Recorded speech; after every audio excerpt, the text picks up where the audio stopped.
Okay, I want you to imagine a sound for a second. Imagine standing in a room, and suddenly, four distinct voices blend together so seamlessly, so perfectly, that they create this single massive chord that literally sends tingles down your spine. No instruments, no backing tracks, just the pure, unadulterated power of the human voice locking together in perfect harmony. Today, in this explainer, we're diving deep into the magic, the history, and the mechanics of barbershop harmony. And we're looking at it specifically through the lens of Olympia's very own Voices of the Sound Chorus. So if you've ever wondered how that iconic sound is actually made, or what kind of community keeps this uniquely American art form alive today, well, you are in exactly the right place. So right off the bat, you might be thinking, do you really have to sing in a barbershop? I mean, it's a totally fair question. The name itself is so hyper-specific, isn't it? You're probably picturing four people clustered around an old-school barber chair with clippers buzzing in the background. But as we'll see, the name isn't just some quirky label. It's actually a direct link to the genre's deeply communal roots from over a century ago. The name stuck as a tribute to those beginnings, even though today, you're way more likely to hear it ringing out in a concert hall or a rehearsal space than alongside a straight razor shave. To really understand the name, we kind of have to rewind back to the late 1800s and early 1900s. Back then, barbershops were the ultimate social hangouts. They were the community hubs. While folks were just sitting around waiting for a haircut, they'd pass the time by singing together in harmony. It was completely organic. In fact, during this era, virtually every barbershop had its own quartet. It was just what you did. By 1910, the style of music had become so incredibly tied to these venues that the term barbershop was officially documented with the publication of a song called Play That Barbershop Chord. That proves that well over a century ago, everybody already knew exactly what a barbershop chord sounded like. And today, the tradition absolutely thrives, having evolved beautifully into all-voices inclusive a cappella choruses. Now, I've got to bust a massive myth here.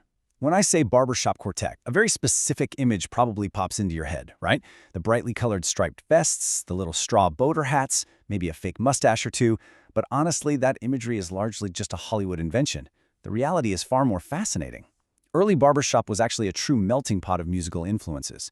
It was born around the exact same time as jazz, right in the early 1900s. And far from being just a novelty act, it was sung by people of all backgrounds. It was the music of the people, heavily influenced by diverse communities coming together and really experimenting with close harmony singing. So what exactly are we listening to? Well, at its core, barbershop harmony is a style of unaccompanied, or a cappella, singing in four-part harmony. The absolute key here is that there are no instruments to hide behind. None. It relies entirely on voices blending to create these incredibly rich, ringing chords.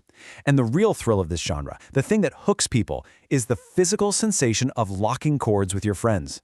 Because when the acoustic frequencies align just right, it creates a sound that is so much bigger than the sum of its parts.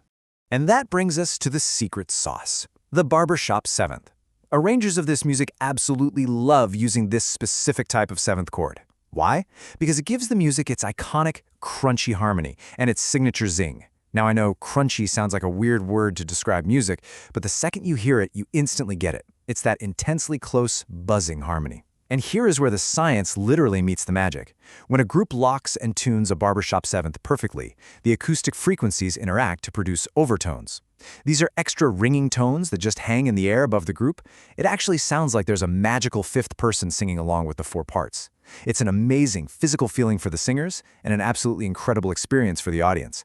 But to achieve that magical overtone, you need four absolutely equal parts: lead, tenor, baritone, and bass. This special ringing sound is only possible when these four highly distinct voice parts balance perfectly together. Think of it like a giant sonic puzzle. If one part overpowers the others, or if a piece is missing, poof, the overtone vanishes.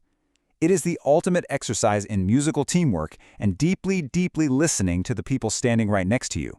Let's break down who does what, because each of those four parts has a highly specialized, almost ninja-like role to play. First, the lead. This is the second highest voice, and they are the ones carrying the main melody. You know, the tune you'd naturally hum along to in the car. Then you have the tenor. This is the highest voice part, often singing in a very light, pure tone, sometimes even falsetto. Their whole job is to float above the melody and add that shimmering sparkle to the chord. Next, we have the baritone in the middle range. Honestly, baritones have the trickiest job of all. They weave their notes above and below the lead's melody to fill in those missing puzzle pieces of the harmony.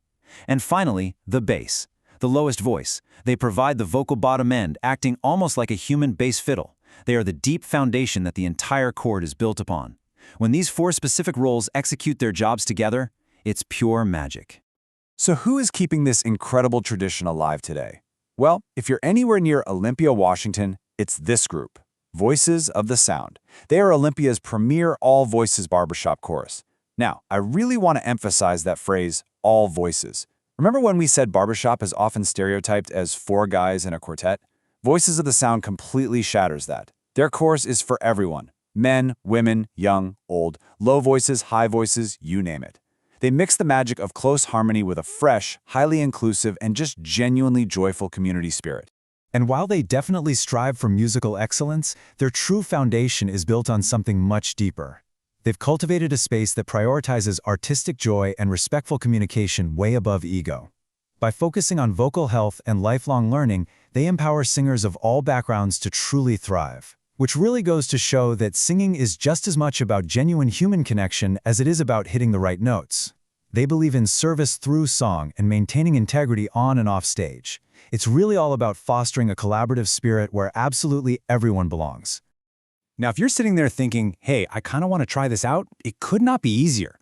The best thing about barbershop is that anyone can do it. Whether you've been singing in choirs for decades or you literally just sing in the shower, if you can carry a tune, you've got what it takes. All you have to do is drop by their rehearsal on a Monday evening from 7 to 9:30 p.m. at the First Baptist Church in Olympia. That's 904 Washington Street, SE. It's a completely relaxed, zero-pressure environment. Seriously, you can just sit in the back and soak in the chords, or if you're feeling brave, you can jump right in and sing along with them. They're a super friendly group and they will gladly help you learn everything you need to experience the thrill of locking those ringing chords for yourself. And for those of us who like to plan ahead and have all the details lined up before trying something new, they've made it incredibly easy to reach out. If you have any questions at all, you can email them directly at info@voicesofthesound.org or just give them a call at 253-414-2267. There's actually also an interest form you can fill out on their website to let them know a little bit about you before you visit, though it's totally optional. Guests are always, always welcome. To wrap things up, I want to leave you with this final, really powerful thought from Ted Chamberlain, who is the artistic director of Voices of the Sound. He says, every voice has a place here. Every voice matters. In a genre that relies completely on the unique contribution of every single singer to create a unified, ringing overtone, there is honestly no sentiment more fitting.